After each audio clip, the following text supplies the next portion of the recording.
Good morning, students. Today we will discuss the last part of 8th class history chapter, Civilizing the Native, Educating the Nation.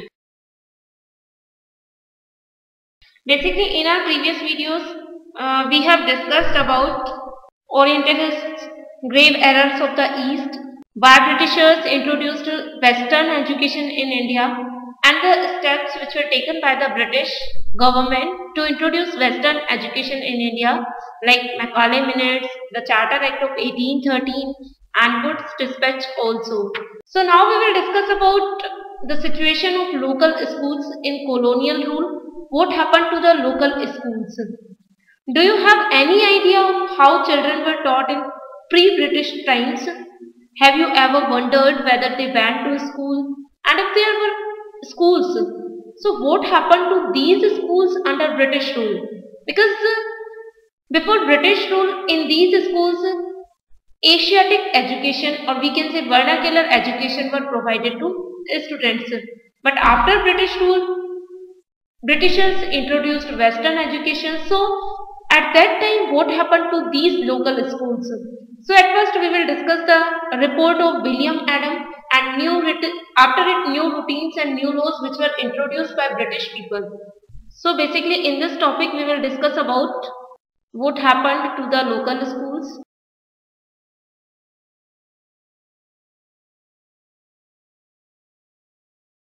And basically in this part we will discuss about the report of William Adam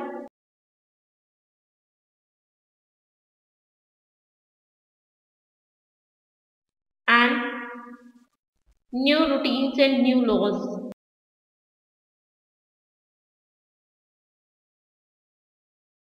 After it, we will discuss about the agenda for a national education,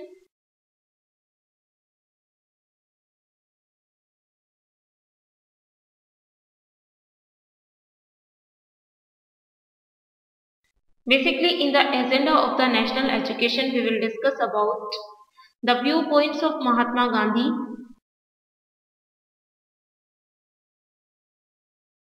and the ideology of Rabindranath Tagore for Indian education. So at first we will discuss the report of William Adam.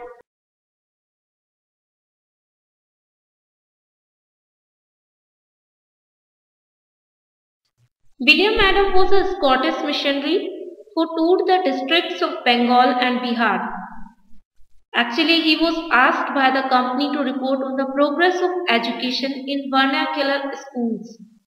Now the question arises, what is the meaning of vernacular education and vernacular schools? Vernacular refers to a local language. In colonial countries like India, the British used the term to mark the difference between the local language of everyday use and English. That was the language of imperial master. So we can say when the education was given in local language, it is known as vernacular education, and the schools in which this kind of education and knowledge are given known as vernacular schools. Now we will discuss the report presented by William Adam. Basically this report can also be divided into some subparts. How? Like the report of William Adam. And the first thing, number of pathshalas. After it we will see things associated with the schools today were present in the Pathshala at that time.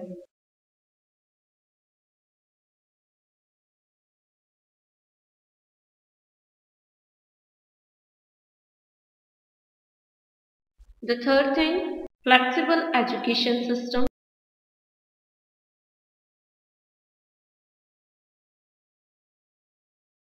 And the fourth thing which was presented by William Adam in his report was fee depended on the income of parents.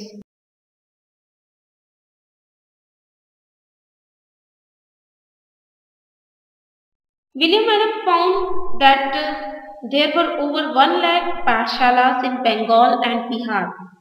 These were small institutions with with no more than 20 students each. But the total number of children being taught in these pathshalas were considerable, over 20 lakh. These institutions were set up by wealthy people or the local community.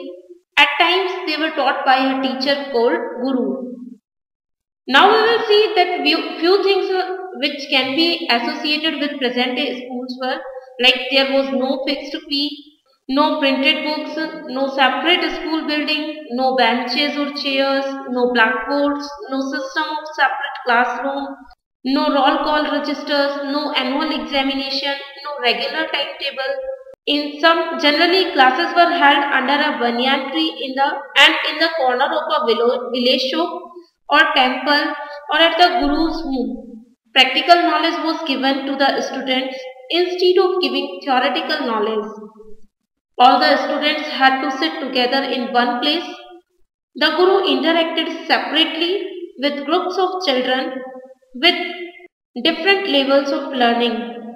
When the education completed, practical examination was taken by guru, not theoretical examination, likewise present day examinations. Now we will see flexible education system. Adam discovered that the education system was flexible in India at that time. It was suited to local needs. How can we say it was suited to local needs? For example, classes were not held during harvesting time, when rural children often worked in the fields with their parents. The Pathshala started once again when the crops had been cut and stored. This meant that even children of peasant families could study. That's why it is considered that at that time Indian education system was flexible. Now we will discuss the fourth part that was presented by William Adams. Fee depended on the income of parents. Actually, at that time, no regular fee had to pay to the children, had to pay by the children, and fee depended on the income of the parents. The rich had to pay more than the poor, and teaching was oral, and the guru decided what to teach. Actually, poor people were also allowed to take education, because somewhere it is considered that if people were not able to pay the fee, they could also take admission in these kinds of pathshalas. So basically, according to the report of William Adam, we can say at that time system was flexible and it was according to the need, according to the requirements of common people, localites also. So now we will discuss new routines and new rules which were introduced by British people after presenting the report of William Adam.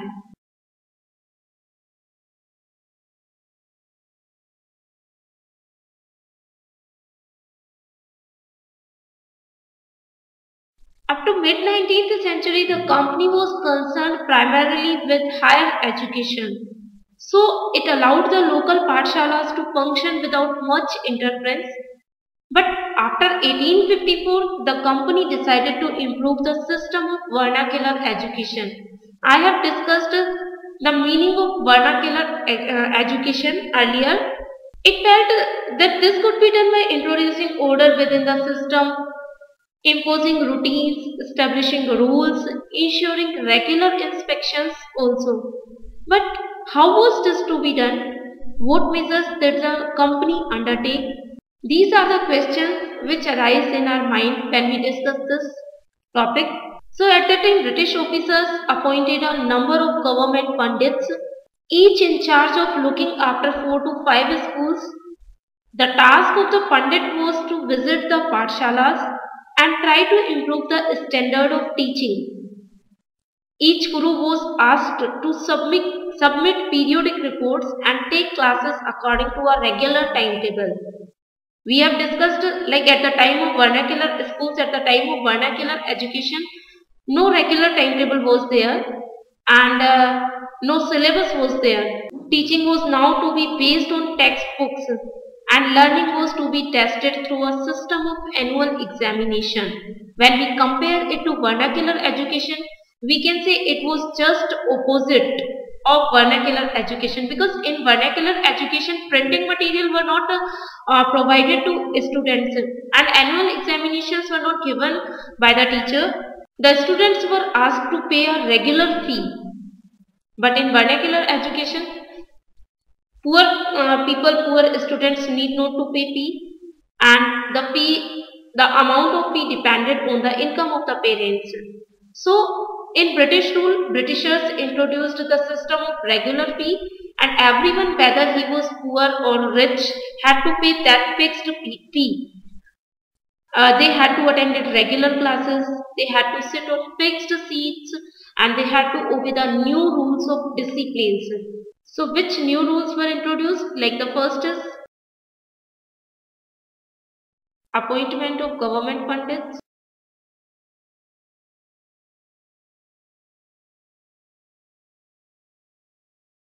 Second thing, they had to improve the standard of teaching.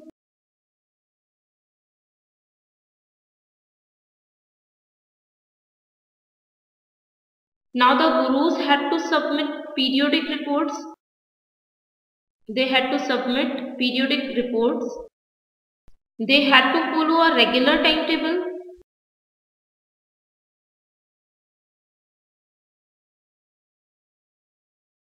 They had to provide education based on textbooks.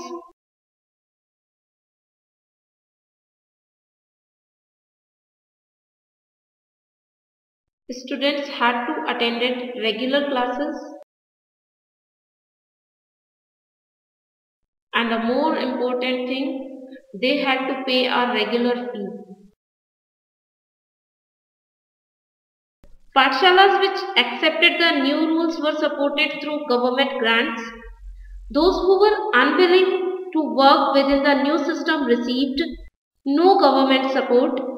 Over time, gurus who wanted to retain their independence found it difficult to compete with the government-aided and regulated pathshalas. The new rules and routines had another consequence.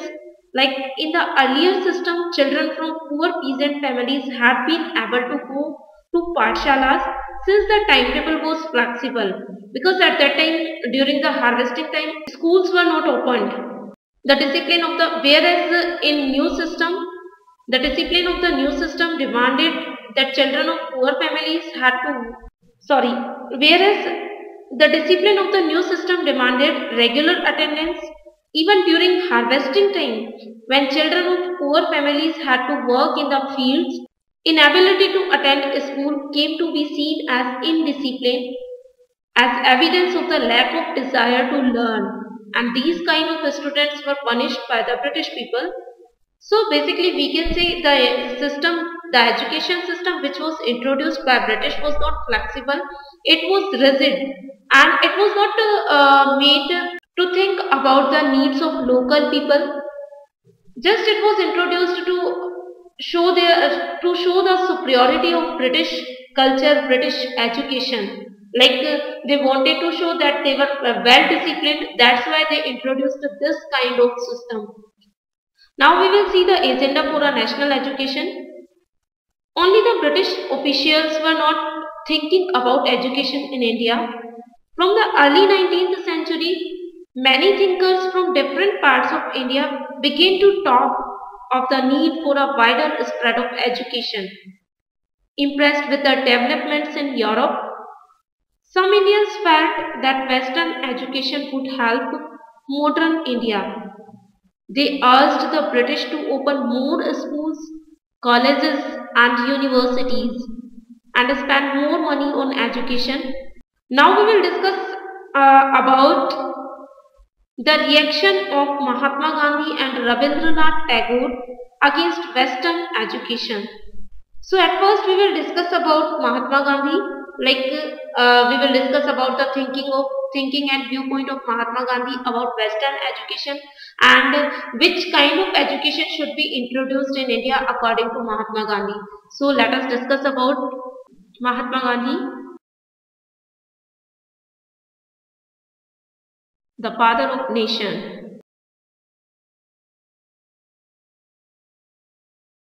Mahatma Gandhi said, like, English education has enslaved us. English education has enslaved us.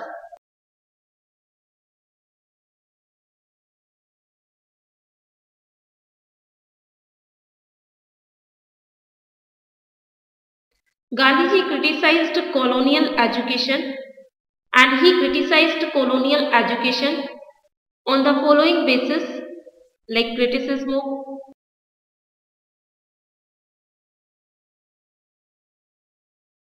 English education by Gandhiji. On these basis, like the first is, according to Gandhiji, it created a sense of inferiority. Second thing, it casts an evil spell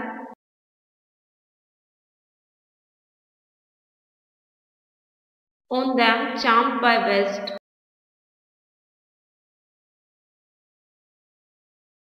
The third is, according to him, British education focused only reading and writing.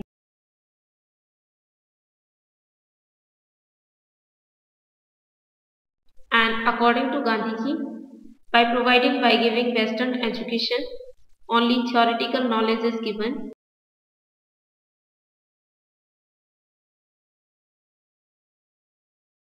Rather than giving practical knowledge. So the first point, we will discuss the first point, created a sense of inferiority. Mahatma Gandhi argued that colonial education created a sense of inferiority in the minds of Indians.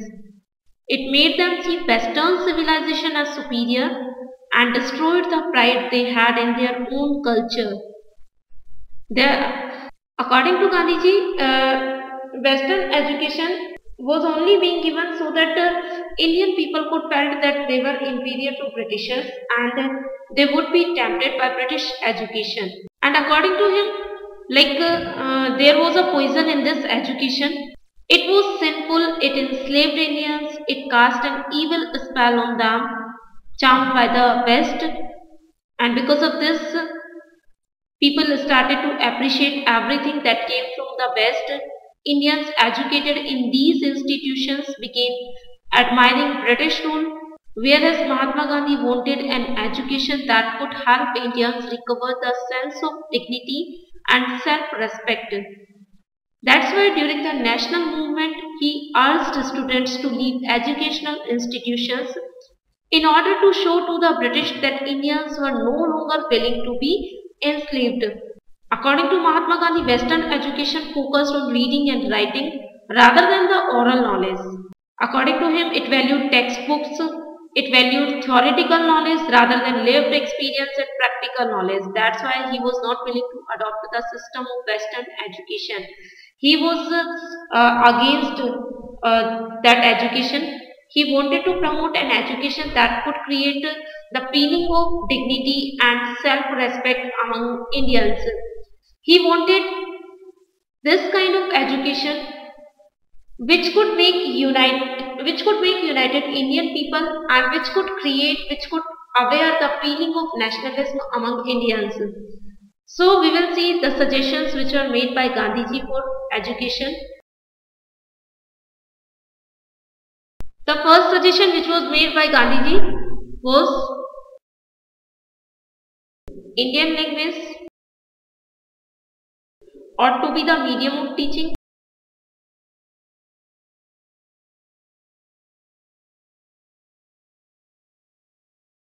The second thing, education ought to develop a person's mind.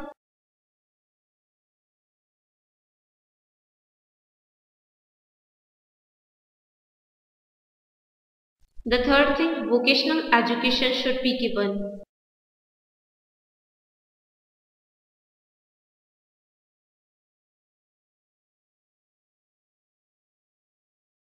Mahatma Gandhi strongly felt that Indian languages ought to be the medium of teaching rather than using Western language. Education in English crippled Indians. It distanced them from their own social surroundings and made them strangers in their own lands. Speaking a foreign tone, despising local culture, the English educated did not know how to relate to the masses. That's why he was willing to provide education in Indian languages. Second thing, education ought to develop a person's mind. According to him, literacy or simply learning to read and write by itself did not count as education. People had to work with their hands, learn a craft and know how different things operated. This would develop their mind and their capacity to understand. According to Gandhiji, vocational education should be given to people so that they could earn at the time of calamity, and we can say they would be self-dependent. That's why vocational education should be given, practical knowledge should be given. Now we will discuss about Tagore. Many of us know or we can say many of us have heard about Shanti Niketan, but do you know why it was established and by whom?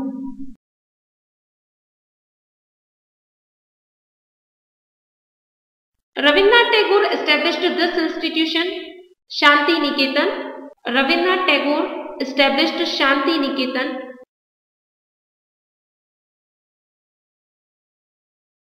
in 1901, and it is also known as Tagore's Abode of Peace. But now the question arises why it was established. As a child, Tagore hated going to school. He found it suffocating and oppressive. The school appeared him like a prison, for he could never do what he felt like doing. So while other children listened to the teacher, Tagore's mind would wander away. Wander away means he was not willing to sit there. Mentally he was not present in his classroom, and the experience of his school days in Calcutta shaped Tagore's ideas of education. On growing up, he wanted to set up a school where the child was happy, where child could be free and creative, where they could work according to their capacity, and they could explore their own thoughts and desire. Tagore felt that children ought to be a time of self-learning outside the rigid and restricting discipline. It means education should be given among natural surroundings. Children should be feel free, no restriction.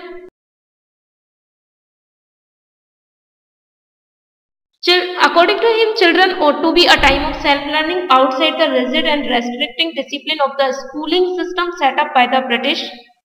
According to him, teachers had to be imaginative, understand the child and help the child develop her curiosity.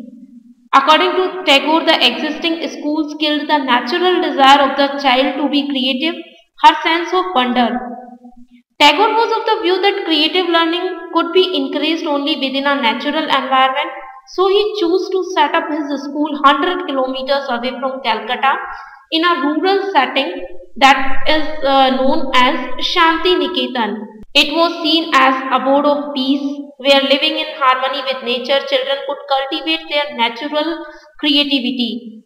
Natural creativity of children could be increased, could be explored easily in this environment. In many sense, Tagore and Mahatma Gandhi thought about education in similar ways, like or we can also feel differences. Gandhiji was highly critical of Western civilization and its worship of machines and technology, whereas Tagore wanted to combine elements of modern Western education with what he saw as the best within Indian tradition. He emphasized the need to teach science and technology at Shanti Niketan along with art and music and dance. Many individuals and thinkers were thus thinking about the way of a national education system could be fashioned. Some wanted to change the system set up by the British, whereas others urged that alternative system should be created so that people were educated into a culture that was truly national. The debate about what this national education ought to be continued till after independence, and it is also continued at present time.